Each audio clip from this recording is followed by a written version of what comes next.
What up, guys? It's your boy Chris Lee. Welcome back to another video, and today we'll be going over the UFC 325 winners and losers future matchups. Let's get right into it with the winners.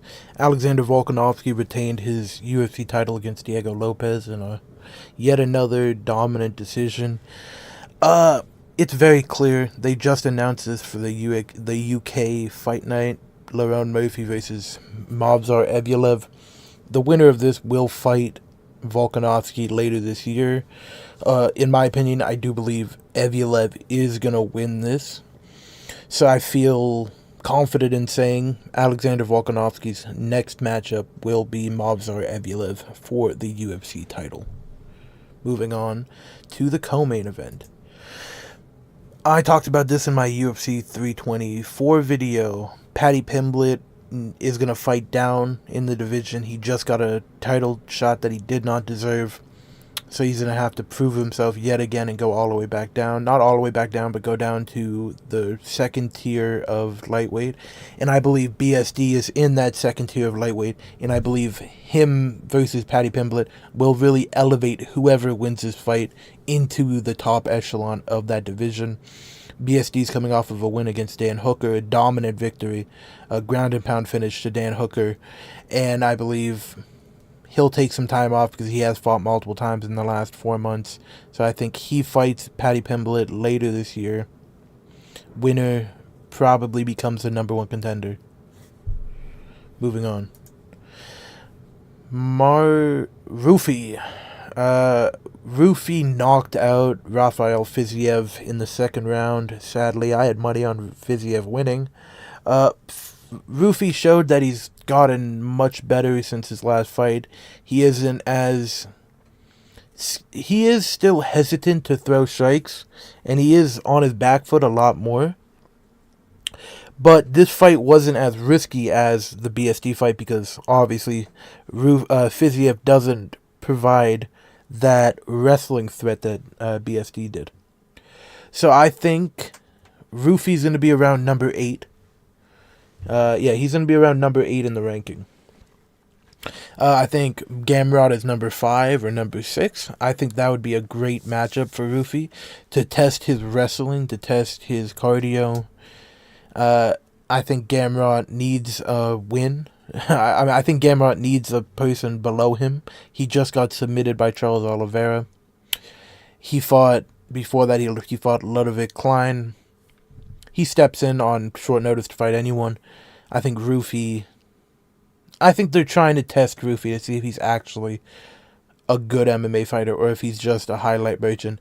I think he'll beat Gamrot pretty soundly. I think Gamrot's comparison on the feet against Rufi is nothing. I think Gamrot could get Rufi down, but I don't know if Gamrot could finish Rufi because Gamrot is kind of a control merchant and just holds people down instead of looking for the finish. So I think Rufi fights a wrestler next, which I do believe will be Gamrot. Talison Teixeira. Terrible performance against Tai Tuivasa. Both fighters got gassed after the first round. Talison showed that he's a terrible MMA fighter. He showed that he has some wrestling ability, but he is not going to get a fight higher in the rankings because of that win. He's going to have to defend his spot, and I believe that fight will be against another giant heavyweight in Mario Pinto. Mario Pinto has shown levels in his game. He came off of a win against, what's his name? Hold on. But I just can't see Talison Teixeira moving up in the rankings. His performance was so pitiful and honestly disrespectful. He bought Deniz, Johato Deniz. He destroyed him on the ground. I think they're going to make this fight because obviously they're gigantic. It would be an entertaining fight to watch. There is a knockout threat on either side. Pinto is much cleaner on the feet and has probably better wrestling. And I think they want to push Pinto into the heavyweight division rankings. Talison Teixeira is number 11 in the rankings, I believe. So I think Pinto will get the match against Talison Teixeira. Because, Jesus, they're not moving him up after that Tai Tuivasa finish. You couldn't finish fucking Tuivasa on the ground. Quillen Selkield. He beat Jamie Malloy by round 1 submission. He's going to get a ranked matchup. I don't think they're going to put any of the probably 13 to 15 ranking against Quilland. Freziam's probably going to get another matchup higher in the rankings. So I think Quilland will fight Beneil. Beneil has seemingly become the guy that enters people into the rankings, or people use as a stepping stone. He's on like a 4-fight losing streak against first round knockouts. He almost got knocked out by Moicano in the first round. And I think they're going to give Quilland the step up because I believe they believe in him. I believe he's becoming a fan favorite. He has the style that people love. He can finish anywhere. And I believe Beneil will be a good testing ground to see if Quilland is good enough. And I believe Quilland will end up in this year in the top 10 of lightweight. And I think he's going to knock out Beneil Dariush in the first round. Moving on. Billy Alicana. Billy Alicana shouldn't get a ranked lightweight fight. I think he needs one more to really solidify that he is a good lightweight fighter. A light heavyweight fighter. And I think that test is Ion Cutelaba. Cutelaba has really been hit or miss over the last couple of years. He wins some, he loses some. But he's a good talent. He's not bad. He just loses against good talent. He fraud-checked Ibon Islon, who Billy Alicana had a boring fight with. The reason I'm not giving Alicana a ranked opponent is because he almost got knocked out by Junior Taffa twice. He's very open on the feet. He had a pretty bad performance against Junior Taffa, and I don't think it earned him enough to get a ranked opponent.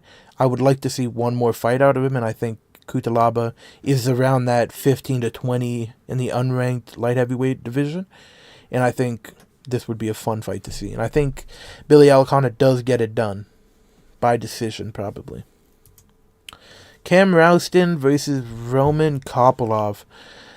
Cam Rouston, very entertaining. People are really into him. People like his style. He's a very fun striker, but he does have some ground game. He does have some finishing ability on the ground. And he is on a win streak. He knocked out Petrovic, and he knocked out Cody Brundage. Did he knock out Brundage? Yeah, he ground and pound finished him. Roman Kopylov is on the verge of being ranked in the middleweight division. He's coming off of a loss against Paulo Costa that would have gotten him ranked, and then he's coming off of another loss against RoboCop that would have gotten him ranked. He is pretty much the ranking gatekeeper at this point, but I do think he'll eventually get back in his mojo, and I think he'll become ranked. This will be a really fun kickboxing match. Cam Rouston deserves a step up in competition. Roman Kopylov deserves a step down in competition. He's clearly not on that top echelon of middleweight, and I think this will be a fun match to see who gets in the rankings. Jacob Malkoun versus Dustin Stoltzfus. There's not much to say. Jacob Malkoun couldn't finish Finney, so I don't think he deserves a ranked or a really massive step up. And Dustin is actually pretty talented. He's a good striker. He does have some good wrestling. He brought Kelvin Gastelum to his fucking knees in a close decision, and he brought Nursultan Ruzabayev to a very close decision too. I think this will be a fun fight. Malkoun has really good cardio, so does Dustin. Both have pretty good striking. Both have pretty decent wrestling.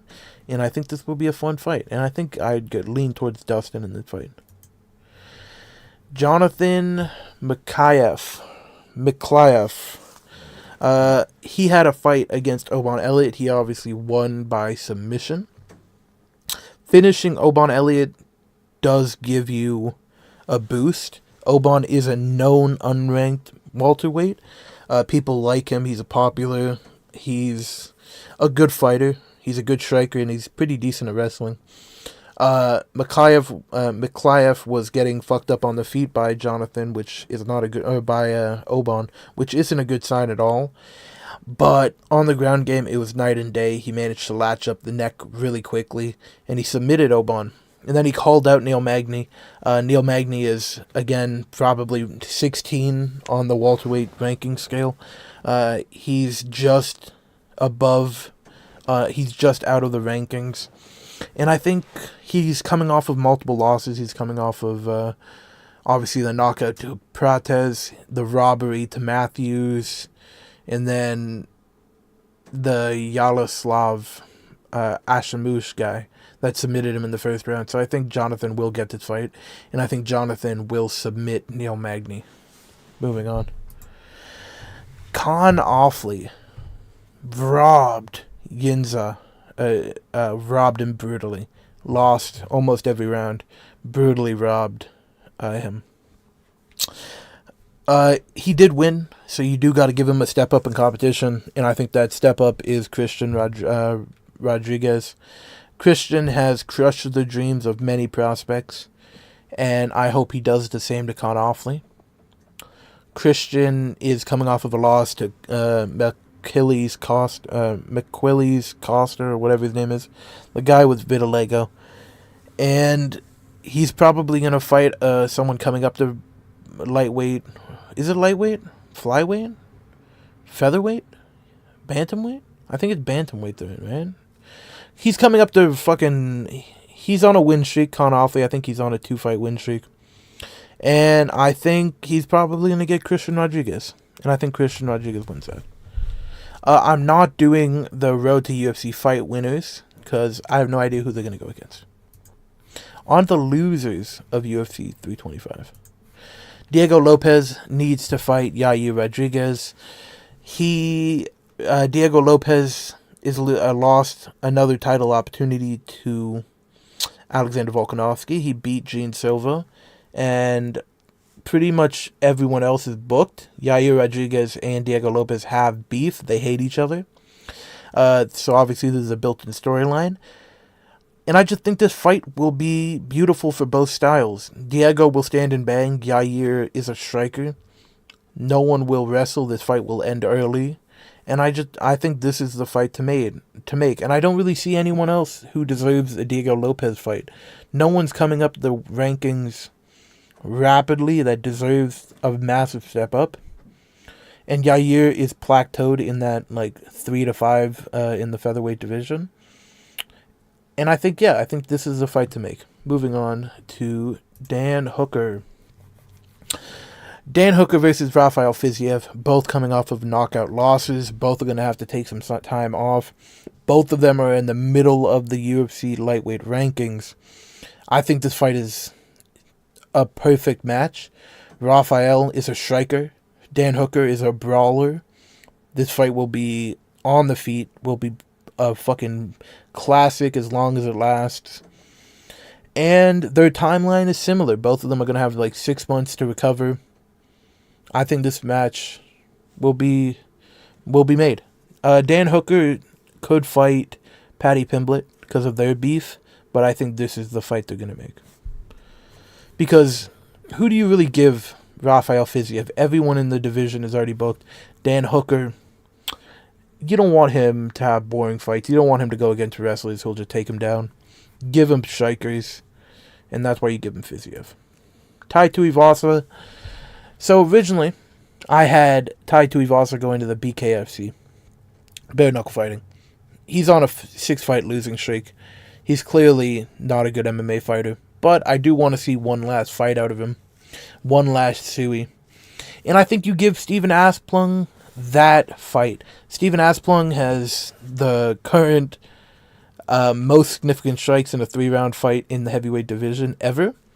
He's fighting Vitor Petrino, and I do believe Stephen will win that fight. Even if he loses that fight, I think you give Stephen the Tai Tuivasa fight. Stephen has become very popular in the heavyweight division. You have a very obese man versus a formerly very obese man. And I think this fight will be fun. I think it will be a stand and bang fight. I don't think anyone's going to wrestle. I think it'll end early. I think either Steven will get put out or I think Ty will get put out. Steven's not going to back down from the fight. Tui's not going to back down from the fight. This is a perfect fight to make for both of them. Because if Steven gets the win over Tuivasa, he's in the rankings. He's beaten a well-known, good resume fighter. And if Tuivasa beats Stephen Aspling jumped too early. He could still grow.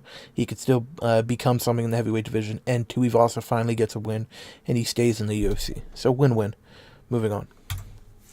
Jamie Maloiki, cut from the UFC. Junior Taffa, cut from the UFC. Cody Brundage, cut from the UFC. Torres Finney had one of the most boring fights of all time, and then had a stinker of a performance against Jacob Malkoun, where he could not strike, could not get any wrestling off. I think you give him a giant middleweight at like 6'5". You give him Jackson McVeigh, who had a very entertaining fight against Zach Reese, where he's coming off of they're both on losing streaks. Jackson McVeigh has a 2-fight losing streak. He almost knocked out Zach Reese, and he fought Bruno Ferreira. Jackson McVeigh is very good. I do think he's very talented. He has good submission game. He has good wrestling, and he's a very fun striker. Very devastating clinch game. Bad cardio. And I would just like to see them in the ring together. Torres Finney's like 5'3". Jackson McVeigh's like 6'5". And I don't think I think people like Torres Finney, and I think people like seeing him lose. So I think they're going to give him fights that he'll get the shit beat out of him. That's why I don't think he's going to get cut. Moving on. Obon Elliott versus Andre Gustafsson. Gustafsson is coming off of a loss to Rinat Verkratanov. Obon's obviously on a 2-fight losing streak. Both welterweight prospects. Both of them have a name in the welterweight division, and I think putting them up against each other will be a fun fight. I think Gustafsson could beat Obon very easily on the feet, but I think the wrestling of both of them will kind of succeed, and it'll be a striking match. Fun fight. One of them will finally get a win, and they'll get some momentum back in the welterweight division. If you guys disagree with my picks, please tell me in the comments below. Thank you guys for watching. Bye.